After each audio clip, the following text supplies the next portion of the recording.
In the year 2024, you will not be hard-pressed to find a person that has a gripe with social media. You've heard the statistics: anxiety on the rise, depression on the rise, all of which has ties to the rise in time spent on social media. But even mentioning statistics such as these seems superfluous, because I am sure that every single person watching this video has felt some level of these negative aspects of social media, whether it be losing track of time or some level of anxiety or depression that, if not caused by social media, was contributed to by it. But social media has not always been this way. Over the last 10 years, social media has evolved into something almost unrecognizable from the initial pitch of a way to connect with friends and family online. That pitch being the one that got everyone into the door in the first place. And now, like a frog being slowly boiled in water, social media giants have dragged us further and further into this pit of dissatisfaction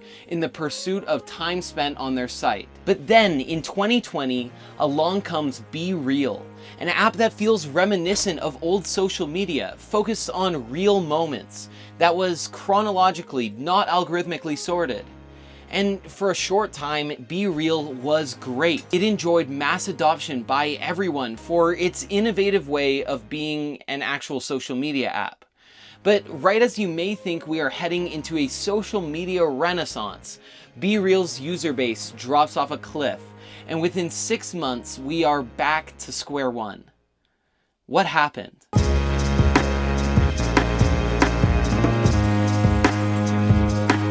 Okay, I hate doing this, but if you aren't subscribed yet or haven't liked the video yet, your engagement means so much for boosting this video and this channel. Okay, let's talk about the shift from individuals to algorithms. So, a quick social media history lesson. From 2005 to 2011, all of the big players in social media launched their apps and websites, which is already a good start, right? Barring TikTok, which is on its way out if you ask me, we haven't really had a new player in the social media game for over 15 years now. Either way, this list of big players includes YouTube, Reddit, Facebook, Twitter, Tumblr, rest in peace, Instagram, Pinterest, and Snapchat. And most of these main players had some sort of feed where you are able to see people that you are interested in, which was determined exclusively by the user through who they chose to follow, who they are friends with, or who they are subscribed to. And it was during this era of social media that it was your active choice to see whatever you wanted to see through these mechanisms, which generally meant that you saw less brands and influencers and more personal connections like friends and family members. It also meant that at a certain point in time, your feed ends. You see all that you wanted to see for the day and you log off the app. So naturally, social media giants had to go and fuck that all up.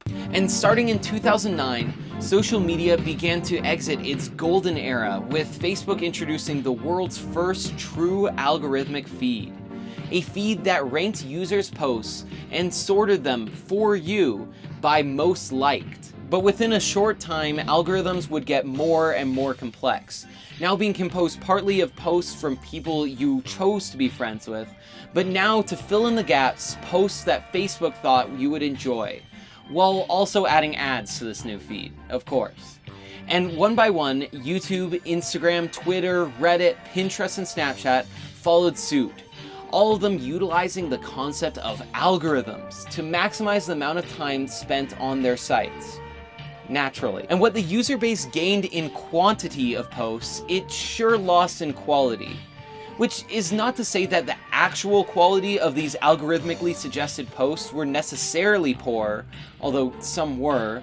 But if you're on social media to be social, to connect with people you love, these posts did not serve those needs whatsoever. Facebook's algorithm took at least 7 years to get to a place where it would be recognizable to what it looks like today, to which it is still evolving and getting more and more sophisticated. And one of the most downright evil parts of this whole algorithmic switch to me is how they did it so slowly so that each change didn't feel that different from the last.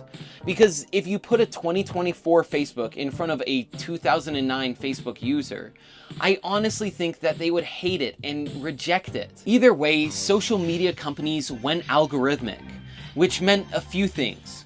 One, it was no longer your active choice to find the content that you would consume. Instead, it shifted from active choice to partially active choice to passive choice to passive interest determined by a machine learning algorithm, which even the companies themselves don't know how it actually works. Secondly, and because of this, you are seeing a large amount of people that you don't know in your feed, making this less of a social media with your friends and more equivalent to reading a pop magazine that would happen to feature someone you know here and there. And thirdly, there were ads.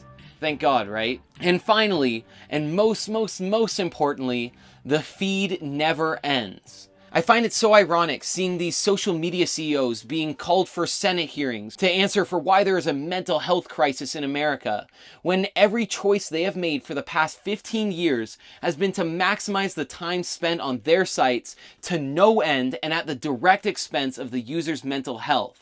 And it is absolutely laughable that the touted solution for Facebook and Instagram has not been to undo these changes, but to put a microscopic band-aid on them via a quiet mode or friendly reminders to take breaks. But hey, I'm getting ahead of myself. The point is, in the past 5 years especially, people, while using these apps, have become more and more disaffected by the negative aspects that I have mentioned. This fact is only further corroborated by the noticeable decrease in regular users posting on social media, with 61% of US adult respondents with a social media account saying that they have become more selective about what they post. And a survey from 2023 found that more than half of respondents believe that the quality of social media has declined in the past 5 years.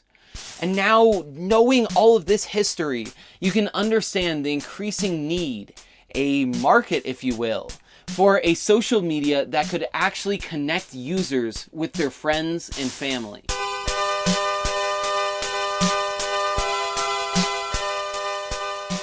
Introducing BeREAL, an app where everyone posts what they're doing once a day, every day, and at a random time. And while it was probably this gimmick that got first adopters into the door, it was the realness that got people to stay. And for the first time in 10 years, we had a social media app that had no ads, was not algorithmically sorted, had an end to its feed, and above all, was centered completely around connecting with your friends and family.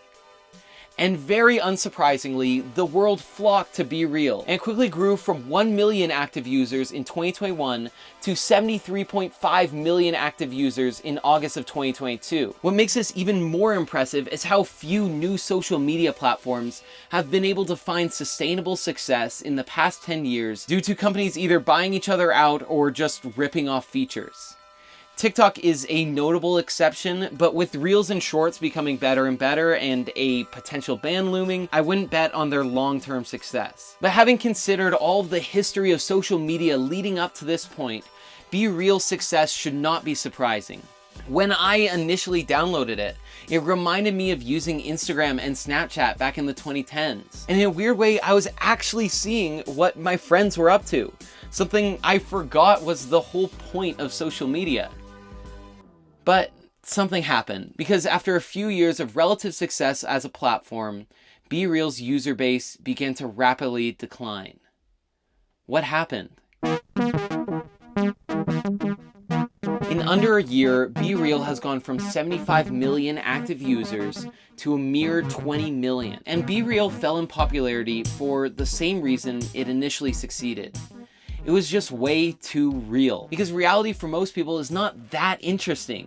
And if you ask people to post at the same time every day, most people are going to be sitting in their rooms, or at an office, or at school, doing nothing. And from a simple business standpoint, this just creates a downright boring app. But not only that, the gimmick of the app began to fail in more than one way, as the notification that prompted users to post either became an annoying chore, a reminder that their life was boring, or was ignored entirely because users wanted to save their one post for later that day when they were going on a hike, or showing the concert that they were going to in the evening. And it is a bad sign when the selling point of your app becomes its most annoying feature. On top of this, BeReal introduced a, you guessed it, algorithmic feed to go side by side with their regular feed, which was kind of pointless for a company whose value prop is its realness and not a social media glamorized reality.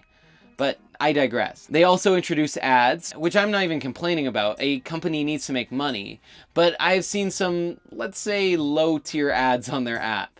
And now BeReal is left as a shell of its former self, because like any other social media, without its users, it's worthless. Okay, so what can we learn from this downfall?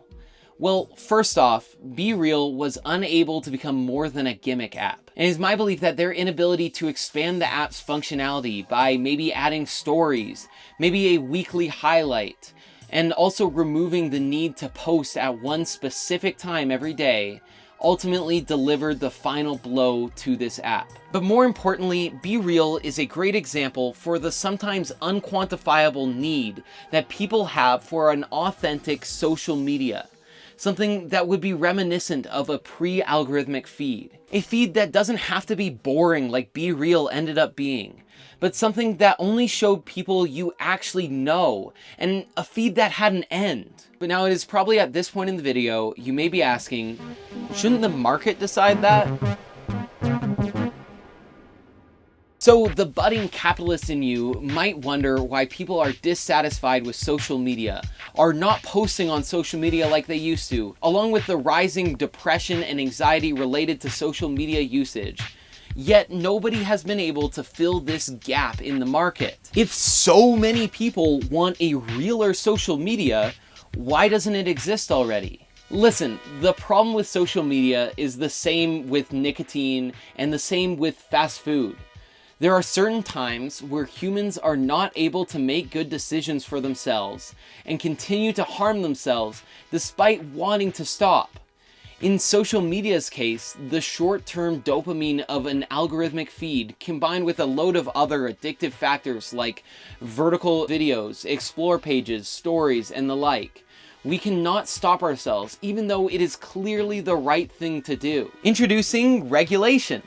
It is my belief that in scenarios like the high rise of lung cancer as a result of cigarettes and the huge rise of mental health issues as the result of social media, the government needs to step in and redirect the course of the ship. As of right now, Instagram, Snapchat, YouTube, Facebook, etc. have no market incentive to make their apps less addictive, even if it would benefit 99.9% of people. There needs to be algorithmic regulation. As cigarettes' secret sauce was nicotine, so are algorithms to social media. The rise of algorithms runs parallel to the rise in anxiety and depression in America. And honestly, I'm baffled that this is not even a blip in the imaginations of anybody in Congress. Now, I don't know what the most elegant solution would end up being. Whether it would be a return to a chronological feed on most social media, or at least the requirement to have at least one feed separate from the algorithm. But a conversation or any bill introduction would help. And as almost a slap in the face, Instagram actually does allow you to have not a chronological feed, but a feed consisting of only people that you follow. The only problem is that after 30 days of enabling it, it will turn itself off without telling you, making you have to remember every month to turn it on again. It's like, no, sorry, it's not like. It is the fact that they know that this is a problem and that removing suggested posts would be a potential solution, but they won't give it to us, that feels the most insulting. Regulation is obviously not simple, but after watching through and reading the transcripts of several different times that Mark Zuckerberg has testified before Congress, senators and House committee members continually miss the forest for the trees. Mark is able to dance around them, talking about the patchwork of tools that they are adding for mental health, and how a look behind the curtain of Facebook would raise privacy concerns. And in a 2018 Senate hearing, Mark Zuckerberg said, "What we actually find is not necessarily that increasing time spent, especially not in the short term, is going to be best for our business. That when people are interacting with other people and posting and basically building relationships, that is both correlated with higher measures of well-being health, happiness, not feeling lonely.